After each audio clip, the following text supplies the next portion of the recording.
Ang baklang ito ay masipag magtanim ng gulay sa kanyang bakuran, siya ay si Siyang. Oo, Siyang ang tawag sa kanya ng mga kapitbahay niyang mga marites at sa mga nakakakilala sa kanya. Isang araw, naisipan niyang gumawa ng garden para makapagtanim ng sariling gulay kahit sa bahay lang. Naisipan niyang magtanim na lang ng mga gulay kesa makikipagmaritesan lang sa mga taong toxic at plastic. Minsan pinupuna pa siya sa mga ginagawa niyang pagtatanim at pag-aayos sa kanyang garden.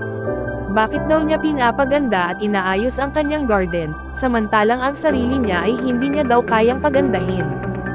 Hindi na lamang niya iniintindi ang mga masasakit na salita at mga pangungutya sa kanya.